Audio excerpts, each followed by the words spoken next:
Distinguish between impulse and reaction turbine.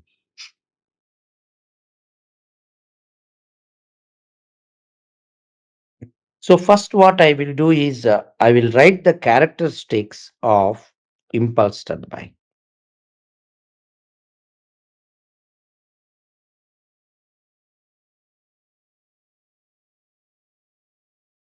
First thing regarding impulse turbine is all the available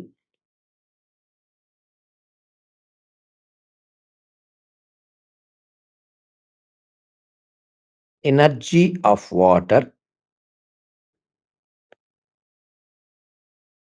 is converted into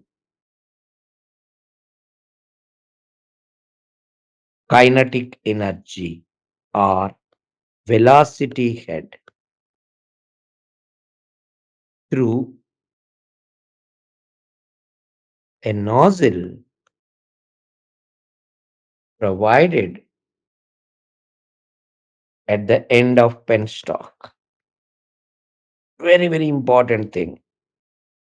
Whatever water energy is there, all that energy is be converted into kinetic energy.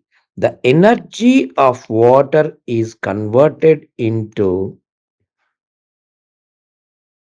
kinetic energy before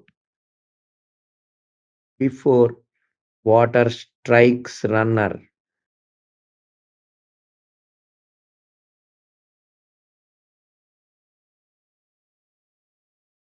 This is the first point.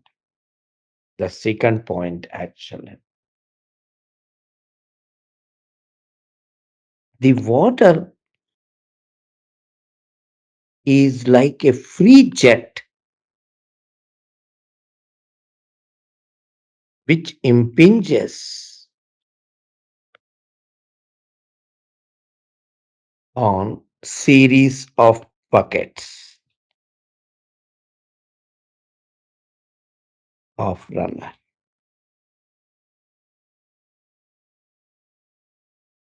And this free jet causes rotation of runner. That is the second point. Third point is the turbine works under atmospheric pressure. Please note that from the entry to exit,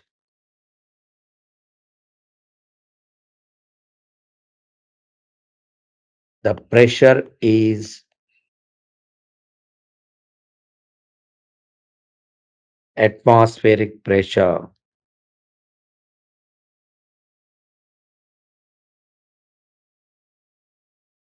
Right? This is from next. There will be casing around the runner. The casing has no hydraulic function.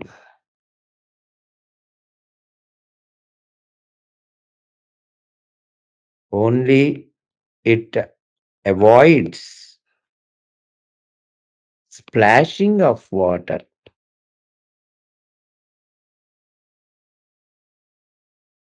and guides the water from the buckets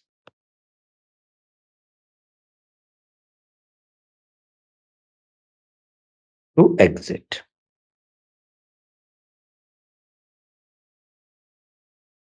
Then, generally, all impulse turbines are high head turbines. The moment I say high head turbines means low specific speed, right? And quantity of water required is less.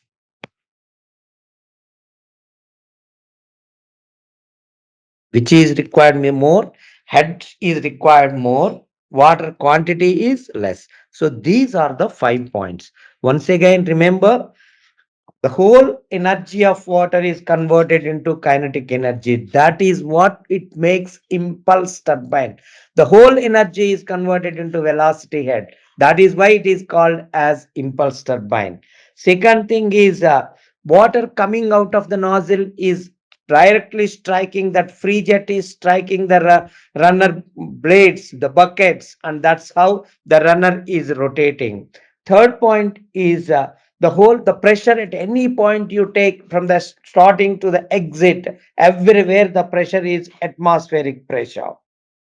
Casing has no hydraulic function in impulse turbine. It only just to protect the basic runner, actually to avoid splashing of water. Otherwise, the water coming out of the runner is splashed in the entire room.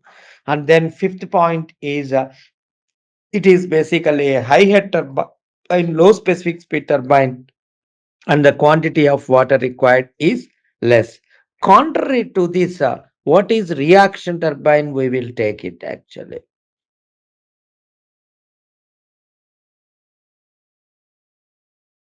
Exactly in the same lines I will teach, so that you please remember. First thing there, what I told, the whole energy of water is converted into kinetic energy. But in reaction turbine, only certain portion of the energy is converted into kinetic energy, and substantial portion remain as pressure energy at the entrance to the runner. At the entrance,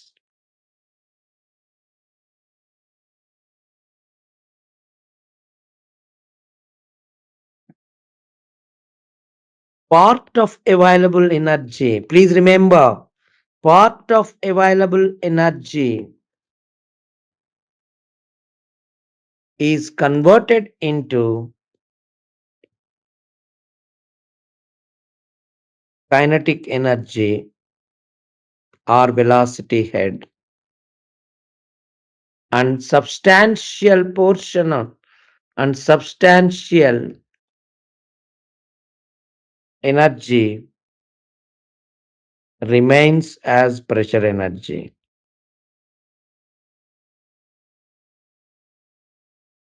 That is why it is called as pressure turbine.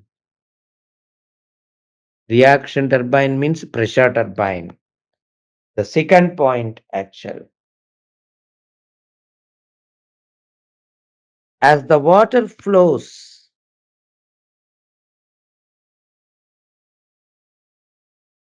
through the turbine,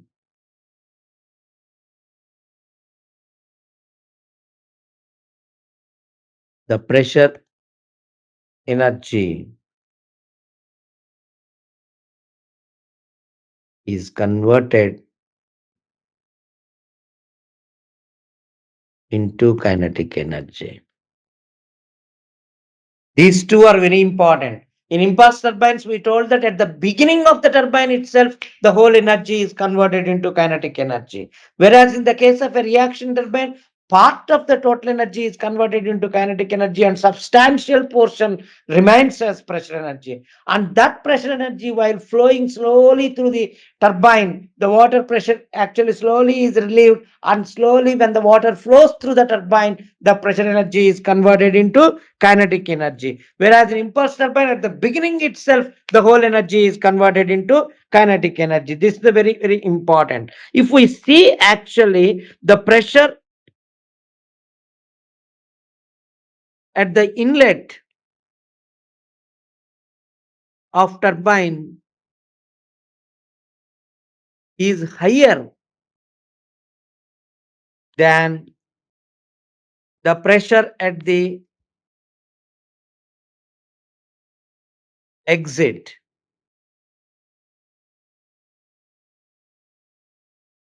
That means there is a pressure difference between the inlet of the turbine to the outlet of the turbine. So this pressure difference is called as actually reaction. Reaction means pressure difference. That pressure difference makes it as a reaction turbine. So this is one of the important point you should remember. So that's why the difference of pressure between the difference of pressure between inlet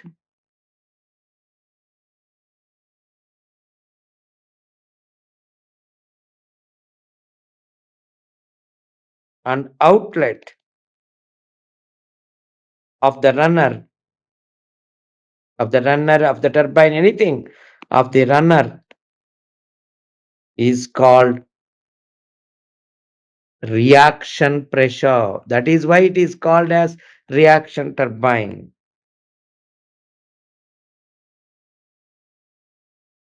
Right? Fourth point.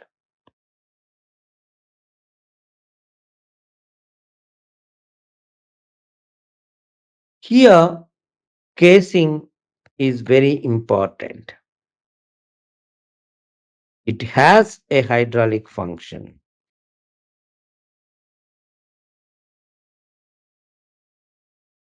Please remember, in the case of impulse turbine, casing has no hydraulic function because pressure is same at everywhere. Pressure at the inlet is atmospheric pressure. Pressure at the exit is atmospheric pressure. Pressure inside the runner is atmospheric pressure. Everywhere atmospheric pressure in the case of impulse turbine. But whereas in the case of a reaction turbine, the pressure at the inlet is very high, whereas the pressure at the exit is negative. It is very, very low. It is a negative pressure. So that's why the casing has a hydraulic function. It actually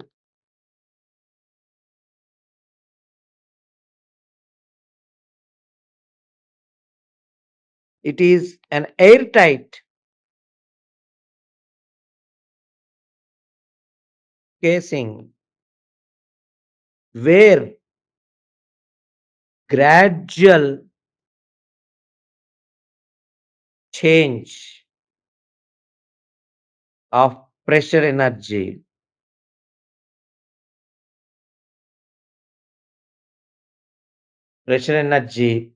is attained.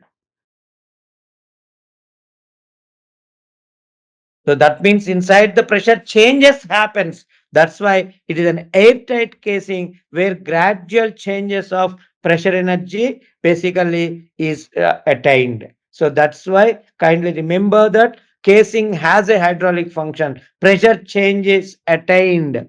What is the hydraulic function of a casing? Pressure change is attained. This is very, very important point.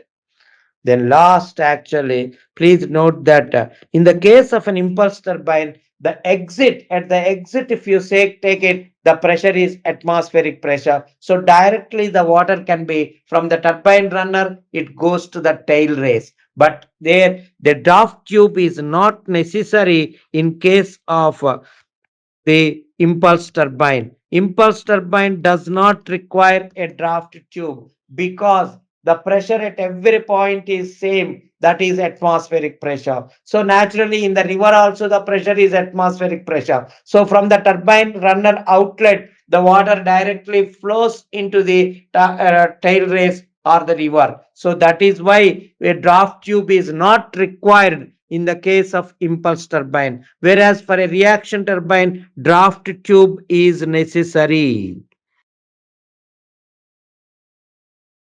What is a draft tube? Draft tube, why it is necessary? Draft tube is nothing but a conical tube, actually, where at the exit of the runner, the cross sectional area is smaller and it goes on increasing. Why that draft tube is required? Because the pressure at the exit of runner is negative.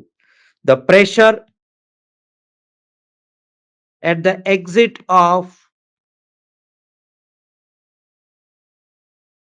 reaction turbine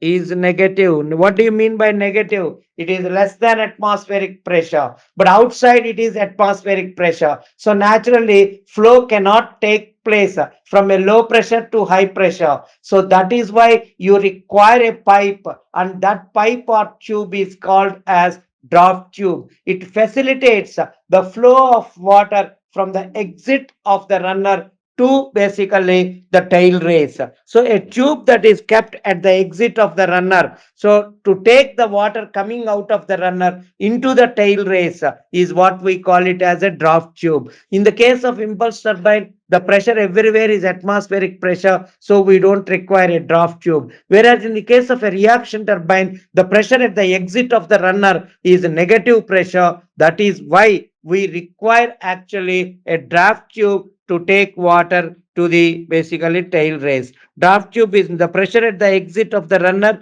reaction turbine is negative. Therefore, a draft tube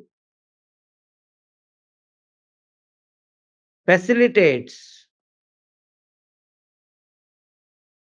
the flow of water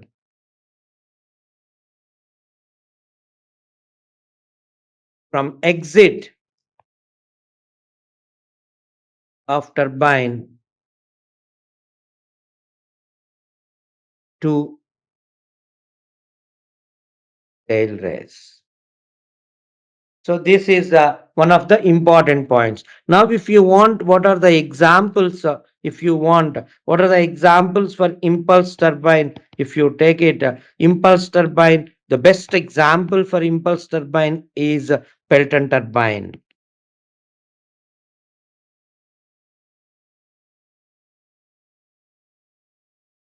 Pelton turbine, Banky turbine, there are many, but if you remember Pelton, it is enough. For example, what is the example for a reaction turbine? I am giving only examples which we are studying. For it is Francis. Francis turbine is a pressure turbine. It is a reaction turbine. Then Kaplan turbine is also actually a reaction turbine. It is also a pressure turbine. And whereas Pelton turbine is a turbine works under atmospheric pressure. Its pressure everywhere is same. So this completes to me what is the difference between the impulse turbine and reaction turbine. Now let us go the second question of today. What is the second question of today? So next, distinguish between tangential flow,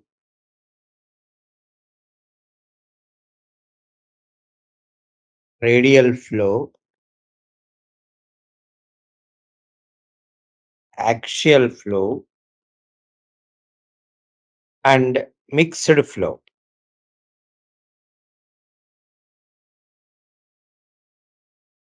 Let us take first tangential flow.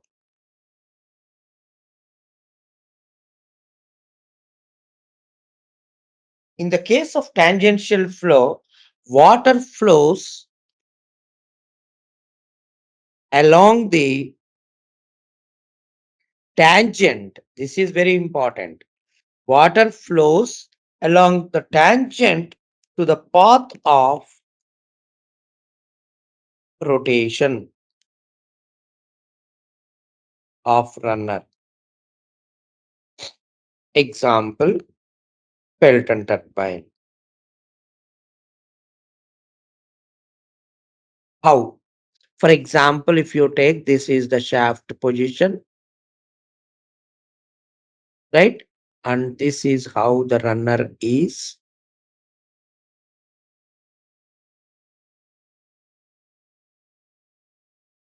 right? And now the flow is tangential means it is like this. It is tangential to the runner wheel. If that is the case, this is the flow direction. Then we call it as the tangential flow. Then I will take next one. What is radial flow?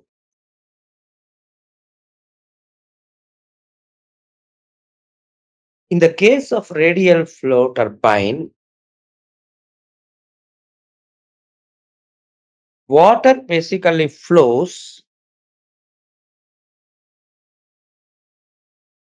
along the radial direction, along the radial direction. Water remains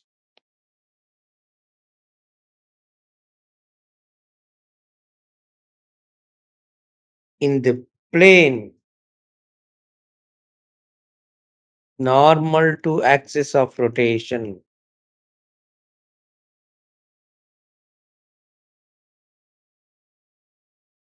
Example, Francis turbine.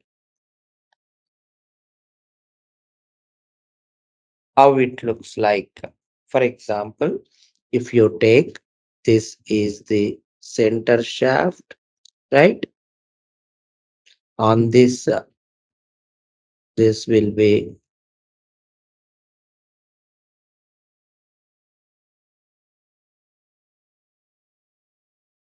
this is here, and now this is how the runner is. If I see the veins, this is how the veins look like, right? This is how the veins look like.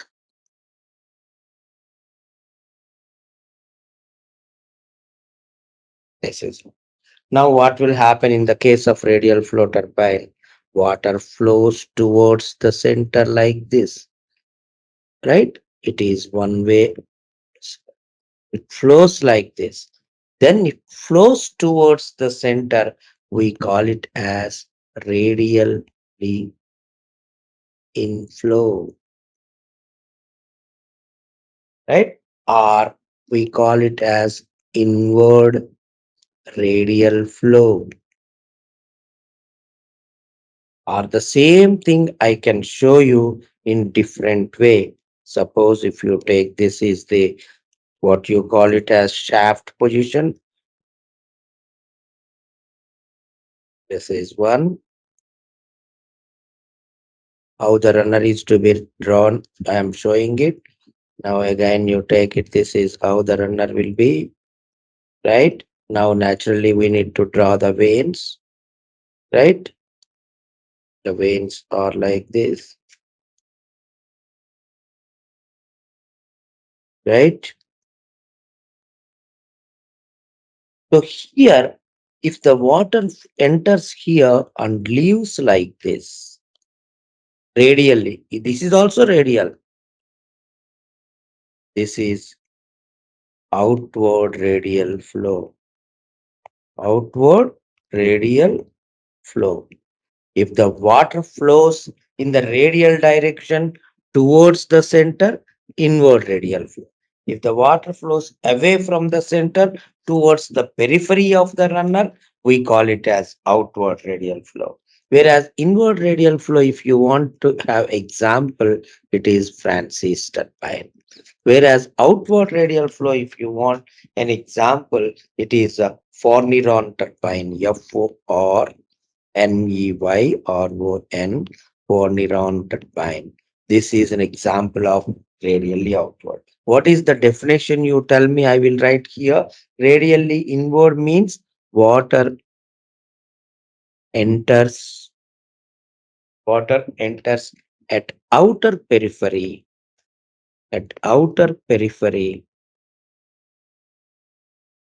and move towards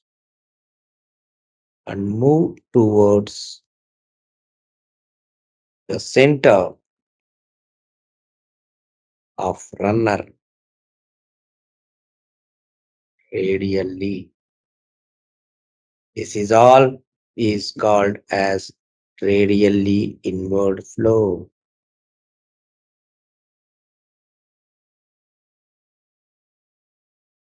Right? Whereas in the other case, actually, here if you take it, water basically uh, enters at center. Water enters ENTERS enters at center and leaves at outer periphery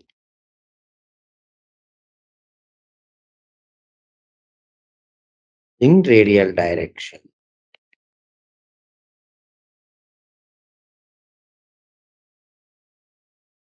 This is called as basically outward radial flow turbine. So there are two things which I explained in this. So let us go into the next one. What is axial flow? Axial flow turbine. The word itself indicates axial flow turbine, flow of water through the runner, through the runner is along the direction parallel to the axis of rotation.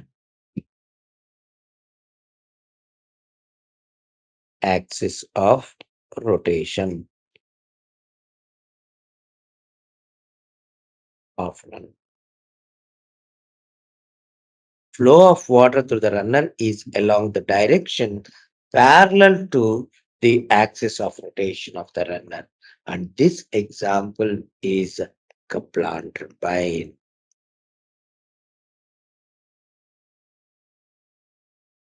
The last one, fourth one is mixed flow turbine.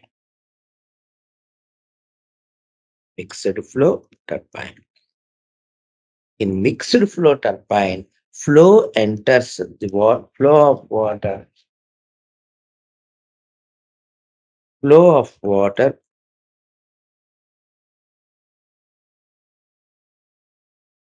enters the runner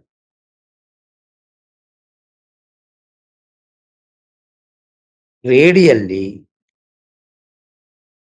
and leaves axially.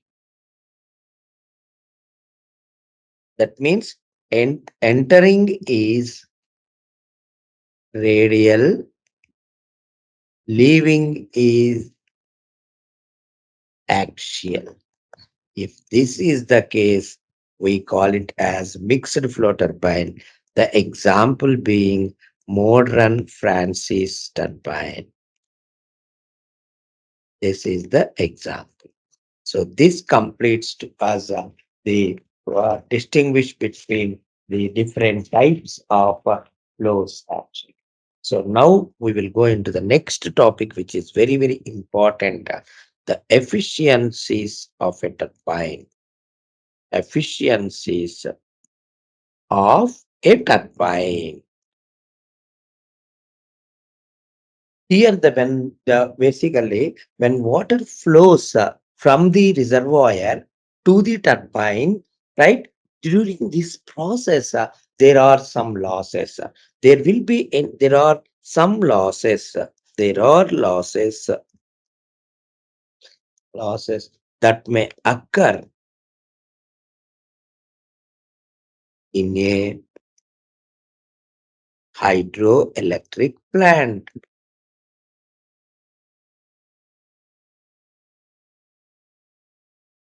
What are that losses? How that we write, let us try to that. If you know the losses, so input is something, output is something, some losses are there, output by input is equal to efficiency. Then we will do that. For example, I take impulse turbine. First understand what are the losses in impulse turbine, how the things happen. Let us understand first that before going to that. What will happen where the water is first? It is in the reservoir. So that is the first thing. So water is in reservoir. This is from where? Here, the grass head, we call it as the grass head of water is, for example, H1.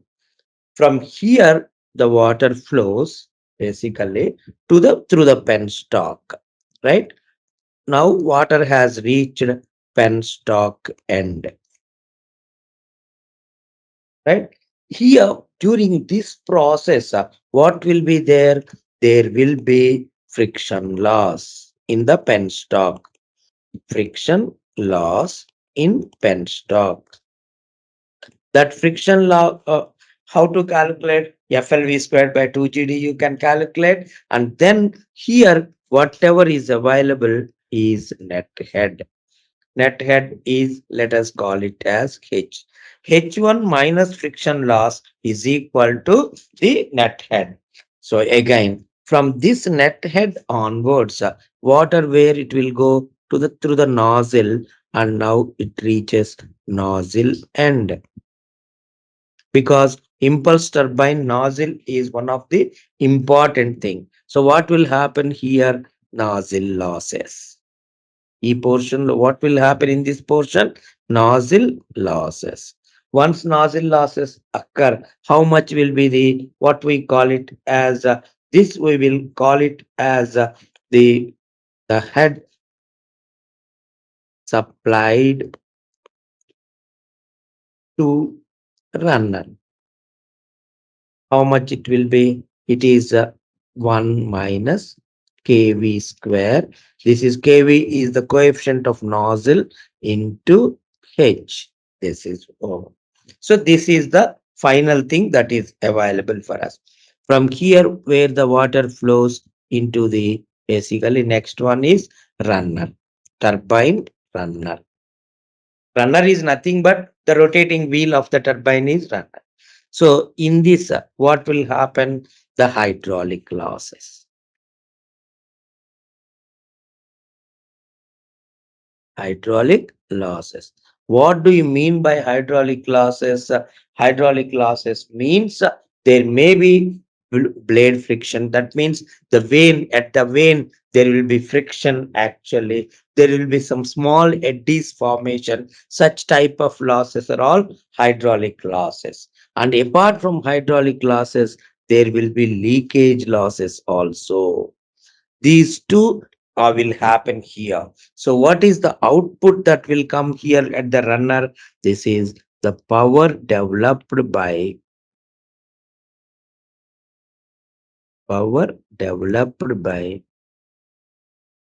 runner, right? The net head after the nozzle naturally is now supplied to the runner. The runner starts rotating. So when the runner starts rotating, power is developed by the runner. But during this process, what losses will occur? The hydraulic losses and leakage losses will occur. Once this step is over, then where the thing will go? Then the shaft will be there, because turbine is first coupled to the shaft actually. So when it connects to the shaft, what will happen actually? There will be mechanical losses. Mechanical losses. What do you mean by mechanical losses? Bearings, friction, all that will come under mechanical losses. So now outcome is what? Power developed by power developed by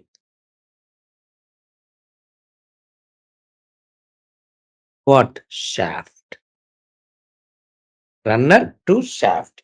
Then this will be given where actually shaft is connected to what? Basically the last component, generator. So when it is connected to generator, what losses will be there? It is generator losses. Then finally, what is the outcome here? Power developed by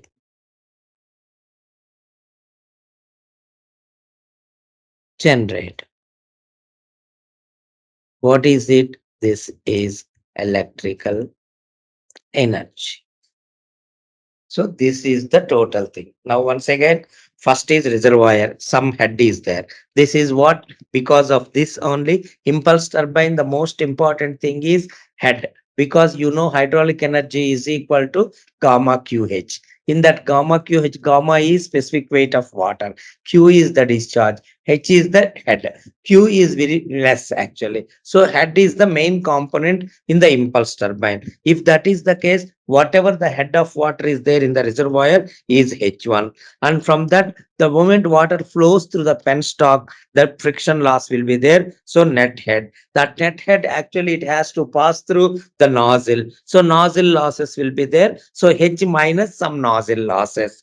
Right? Then after that, the net head, whatever finally is available at the nozzle end, is now striking the runner. So during that process, hydraulic losses. Hydraulic losses after obtaining, what is the outcome? The power will be developed by the runner. Right? That power developed by the runner is given to where? That is given to shaft. Shaft actually what will convert basically? So it converts to mechanical energy. So mechanical losses, power developed by shaft. Shaft is coupled to what? The generator. So the generator losses, if you take it, power developed by generator. So this is the process in the case of an impulse turbine. In the case of suppose if you take a reaction turbine, majority of the steps are same, but the way we present them a little bit different actually, right? Because in the case of this nozzle and such type of things are not there, because by the time the water enters into the what you call it as turbine runner, the pressure energy will be there, so that we should note down initially. So what is the first thing that I can write? First thing is again reservoir. Any turbine, the starting point is reservoir. So reservoir, what is there? There basically the grass head H1, right? Then from here it goes to through the penstock, it goes to the entrance of the spiral casing, because casing is very important in reaction turbine. So what is the loss actually in this process? This is head losses in penstock. In penstock, because water flows through the penstock and reach to spiral casing. So this is the net power from reservoir or net head from the reservoir. Anything is fine. From here, what will happen actually? From there, then directly turbine runner.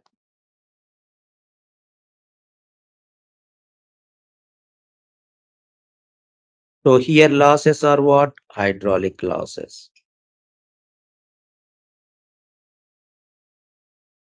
So this is power developed by turbine. Power developed by runner. From turbine runner to where it has to go? Directly to shaft. So which losses? Mechanical losses.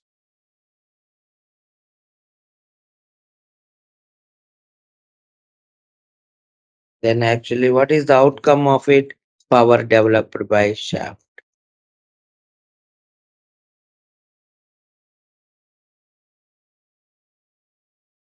Then last one is connected to what?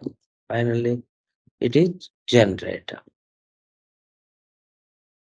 So here generator losses.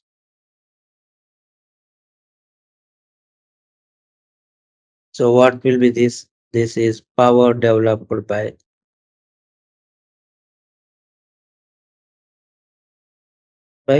generator.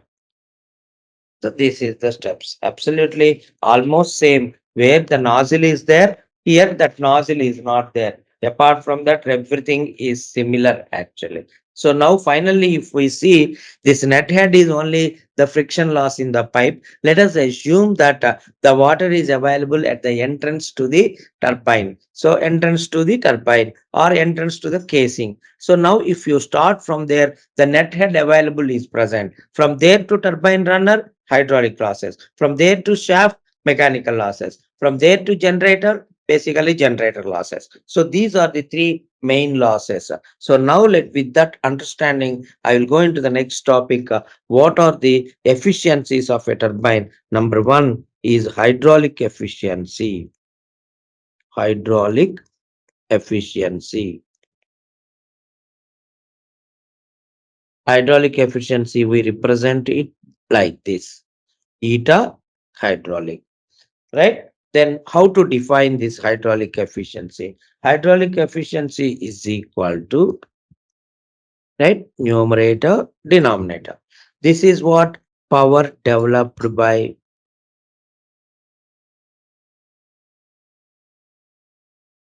runner, because hydraulic efficiency depends on the hydraulic losses actually. Power supplied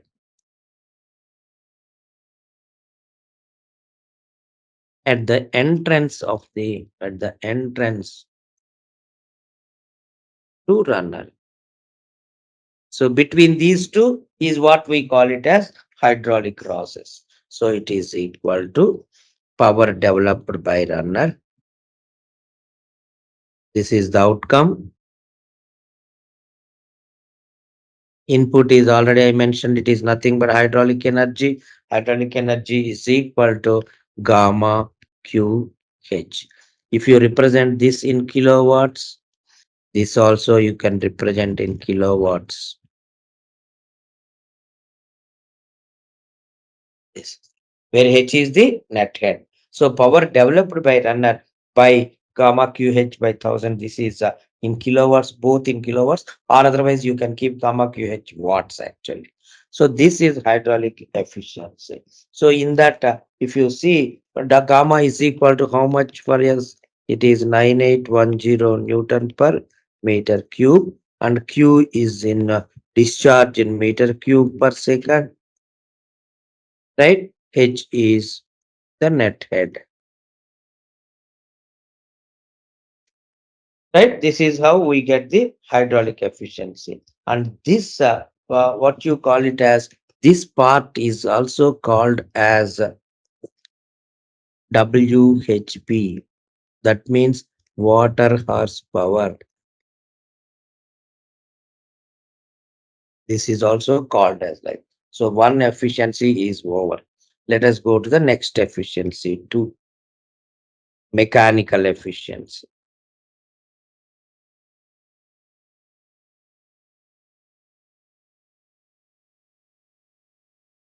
We call it as eta mechanical. When I take eta mechanical is equal to, now what power developed by shaft, power developed or available at shaft of turbine divided by power developed by runner. You see those diagrams, previous ones, power developed by runner. So this numerator is called as actually shaft horsepower, SHP, divided by power developed by runner.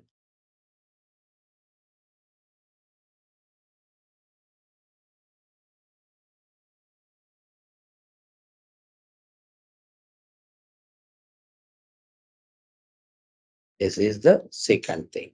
Then go to the third one actually. Third one, volumetric efficiency.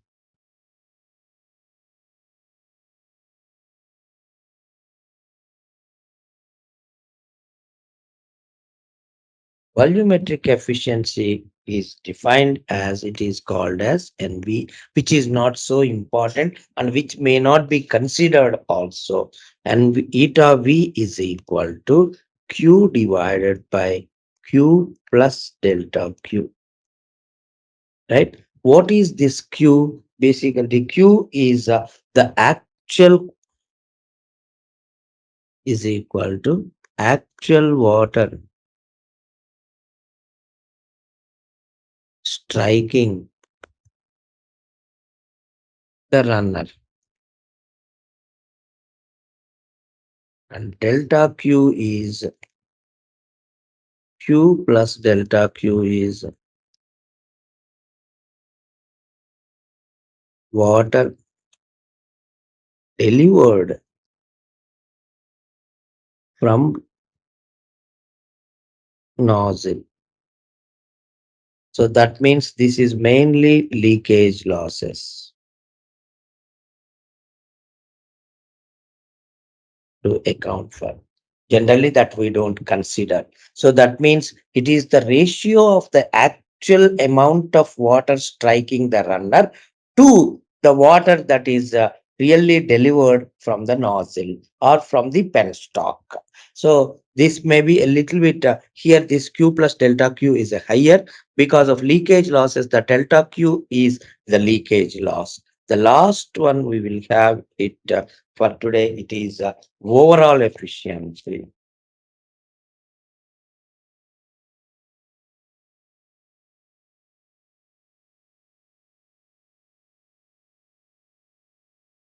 Overall efficiency, we call it as overall. So in the overall efficiency, what we will write is, for example, power available at the shaft, power available at shaft. Because after this, this power is given to basically the generator. So that part we are not studying. Divided by net power supplied where at the turbine entrance of turbine runner.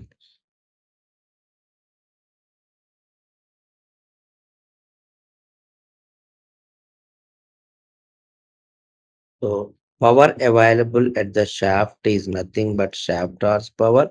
Net power, this is water horsepower.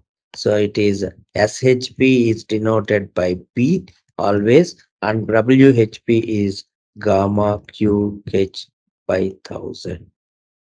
This is also in kilowatts. This is also in kilowatts. So finally, this is the thing. And now, what is the relation between the efficiencies? The relation between efficiencies.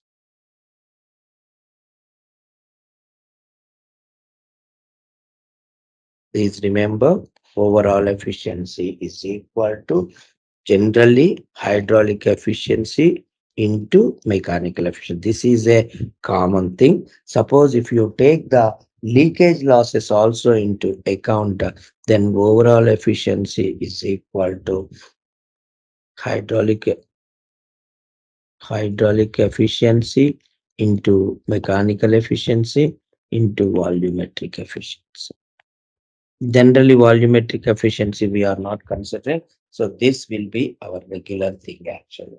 So at this place, I will stop this lecture and we will take up the rest in the next class actually. So in this lecture, we have defined first thing is distinguish between impulse turbine, reaction turbine. That's excellent question. Then distinguish between different flows, tangential flow turbine, radial flow turbine, axial flow turbine, and mixed flow turbine. That is second thing which I have done.